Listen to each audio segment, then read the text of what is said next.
Ashes and Embers, Part 2. Fractures in the Foundation. Daniel liked to believe he wasn't the type to snoop. He prided himself on trust, on giving Rachel space. But in recent weeks, that trust felt less like virtue and more like denial. The small details gnawed at him. Rachel had always been someone who laughed easily, who filled silence with stories about the barista who mixed up her order, or the dog she saw on her walk that wore a tiny raincoat. But lately, she was quieter, distracted. When he asked about her day, her answers were clipped. Fine. Busy. Tiring. At first, Daniel chalked it up to stress.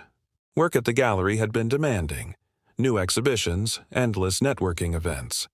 But then there were the late nights, the sudden, "I'll grab drinks with the team" excuses, the faint scent of cologne he didn't recognize when she crawled into bed long after midnight. He wanted to believe her. He wanted to.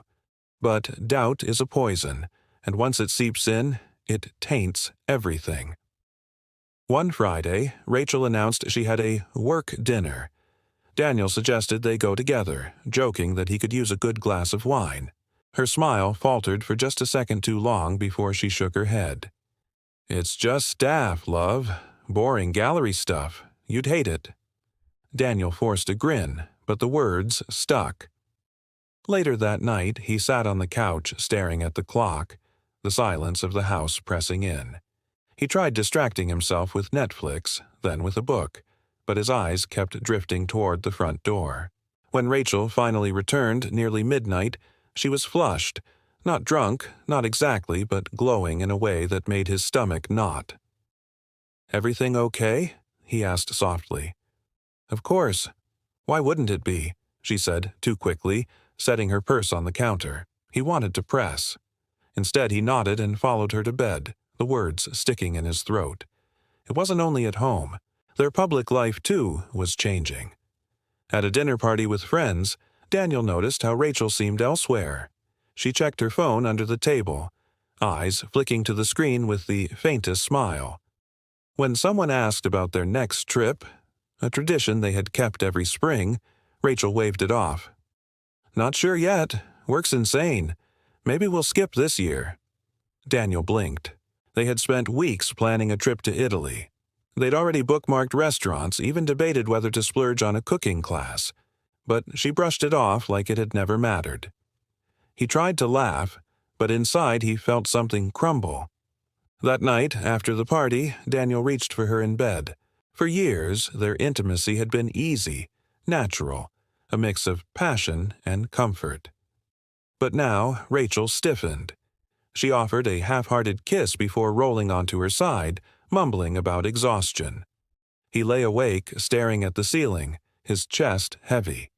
He wasn't sure which hurt more, the suspicion or the quiet rejection from the person who used to crave his touch.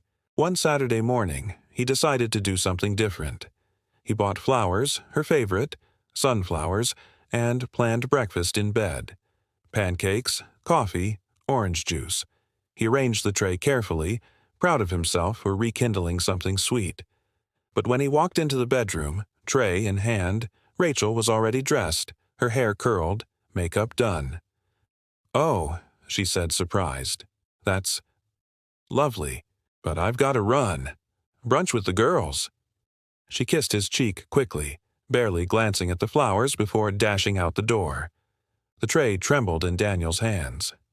He stood there for a long time, staring at the half-wilted sunflowers, before finally sitting on the bed alone, eating pancakes that had gone cold.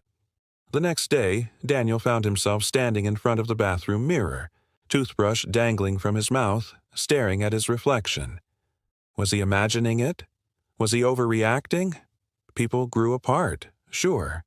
Maybe this was just a rough patch.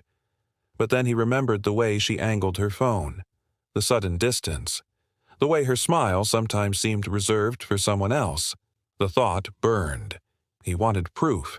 He wanted to be wrong, desperately wrong. But a voice in his chest whispered otherwise. As he rinsed the toothpaste down the sink, Daniel caught his own eyes in the mirror, red, tired, hollow, and realized that no matter how hard he tried to deny it, The fractures in their foundation were growing wider, and soon something would break.